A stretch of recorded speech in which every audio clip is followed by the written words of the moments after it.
ઓ રમલાભાઈ, વેપાભાઈ, રવલાભાઈ, છગલાભાઈ, વેપાભાઈ, રામ રામ રામ રામ રામ રામ. રામ રામ રામ રામ.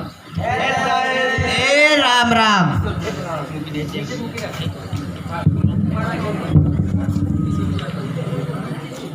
ઓ રમણીકભાઈ, આજનું શું નવા જૂની છે કહો તો ખરા. નાવે આતે ને જોને જાતે ને. એ હાસુ આ બધાને એવું જ હોય. સાંભળો, મેં કાલે મારી પત્નીને મેં ફોન કર્યો. એને કીધું કે તારે પિયરે ગયા 10 દિવસ થઈ ગયા અને તું તો મને યાદ જ નથી કરતી. એ મને કે હું તો તમને ચારે બાજુ યાદ કરું છું. તુવેરની દાળમાં, ચોખાના દાણામાં, ઘઉંના લોટમાં. ચાલુ મને તો આંચકો લાગ્યો. હું ધણી છું કે ધનેરું? હા ભાઈ હા, કાગડા બધે કાળા જ હોય. રમણીકભાઈ તમારી વાત એકદમ સાચી, કાગડા બધે જ કાળા હોય. એ સાંભળો, બીજી વાત કહું તમને. હું કાલે મારા હારે ગયો. મારી સાસુમાએ 8 દિવસ સુધી પાલકની ભાજી જ ખવડાવી અને 9મા દિવસે પૂછ્યું, હે જમાઈરાજ, તમારે હું ખાવું છે કયો તો ખરા. મેં એમને કીધું, આવું માં, તમે મને આ ખેતર બતાડી દ્યો, હું તેને જાતે જ ચડી લઈ.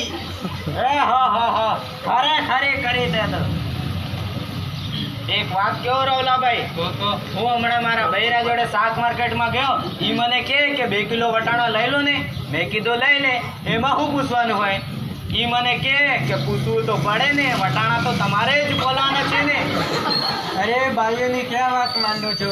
આજકાલની પ્રજાઓ જુઓ ને, કાળી ટીંડુના હાથમાં મોબાઈલ આવ્યો એટલે બસ પતી ગયું, સમજી લો. આપણી સાથે વાત કરતા હોય ને કોઈકનું ફોન આવે ને તો આપણી જોડેથી હાલવા મળે. પેલા કાંઈ પેલા આપણે ખેતરના પેલા ચડીએ છીએ. એના મન તો એવા જ હોય. એને તો મોબાઈલ આવ્યો એટલે કરલો દુનિયા મુઠ્ઠી મેં. ધીરુભાઈ અંબાણી જોઈ લે ને. એમાં જીવો આવ્યો ને ત્યારથી આપણા છોકરાઓએ આપણો જીવ જ લઈ લીધો. એનું નામ જીઓ નહીં પણ કે મરો રાખવું જોઈતું તું. મોબાઈલ આવ્યો ને ઘડિયાળ પણ ગઈ. મોબાઈલ આવ્યો ને બેટરી ગઈ. કેમેરો પણ ગયો. મોબાઈલ આવ્યો ને ટપાલ ગઈ. મોબાઈલ આવે ને કોમ્પ્યુટર પણ કરી. એમાં મોબાઈલ આવ્યો ને તે આપણી નિરાત પણ ગઈ. સાંભળો અને જો મોબાઈલ આપણો બૈરોના હાથમાં આવ્યો ને તો સમજી લ્યો કે આપણે પણ ગયા. હા, જીઓ પરથી મને યાદ આવ્યું કે હમણાં સુધી 25 પૈસા હાલતા એ કોણે બંધ કરાવ્યા તમને ખબર છે કોઈને? બોલો તો ખરા. કોણ બંધ કરાવે? સરકાર બંધ કરાવ્યા હશે, બીજું કોણ કરે? નહીં એ 25 પૈસા એટલે પાવલી જીઓ વાળા મુકેશ અંબાણીએ બંધ કરાવી. ઈ કેવી રીતે? જો હું કહું, મુકેશ અંબાણીના લગ્ન થતા પાણી એટલે ઘણા બધા પૈસા કહેવાય. એ વખતે ગોર મહારાજ કે ચમચી પાણી ભરો અને મૂકો પાવલી. એક ફેરો ફરે અને કહે મૂકો પાવલી. બીજો ફેરો ફરે અને કહે મૂકો પાવલી. પેલા મુકેશને એટલી ખીચડી આખો દેશ મને મુકેશ અંબાણી કહે છે અને આ ગોર મહારાજ મૂકો પાવલી કહે છે. મોટો થઈને આ પાવલી બંધ ન કરાવો તો મારું નામ નહીં મુકેશ અંબાણી. એને બંધ કરાવી કે નહીં? કરાવી સાચી વાત તમારી હો. એ મોબાઈલ આવે એટલે આપણા છોકરા કાંઈ બગડ્યા છે. જાણે મોબાઈલ જ એનો બાપ અને એની માં.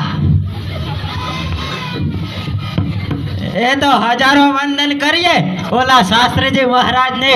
ગુરુકુળ જેવી સંસ્થાઓ બનાવી આપણા છોકરાઓને સંસ્કાર પાઠ ભણાવ્યા.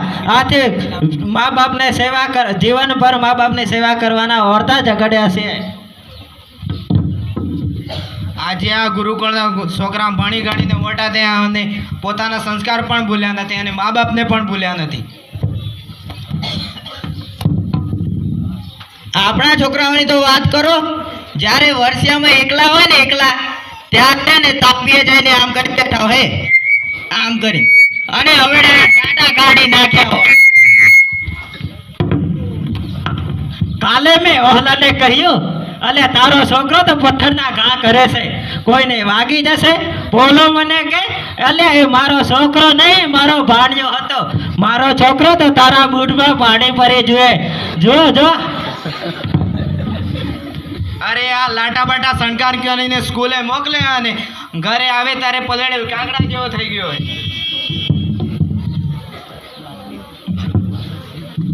એ સાંભળો, મારા છોકરાને સાહેબે પૂછ્યું કે 15 ફળના નામ બોલ. મારા ટીણિયાએ જવાબ આપ્યો, સાહેબ એક સફરજન, બીજું ચીકુ, ત્રીજું પપૈયું અને 1 ડઝન કેળા. લ્યો થઈ ગયા ને 15 ફળ.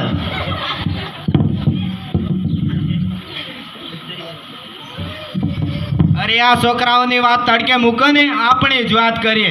ઘરે કોઈને જન્મ થયો હોય ને, માં કે નાક મારા જ્યું, બાપો કે આંખ મારા જ્યું, કાકો કે વાળ મારા જ્યો, મામો કે હાસ્ય મારા જ્યું. અરે છોકરો મોટો થઈને ના કરવાનું કામ કરે ત્યારે આ હરામખોર કોના જેવો છે? હવે તો ભગવાનને એક જ પ્રાર્થના કરવાની છે, ગુરુકુળના બાળકોના જેવા આપણા છોકરાઓમાં પણ કંઈક સંસ્કાર આવે. એ સાંભળો, આ બધા લોકો તો નવરા છે, આપણે થોડા કઈ નવરા છીએ. લે હાલો હાલો ઘેર જઈએ, હાલો.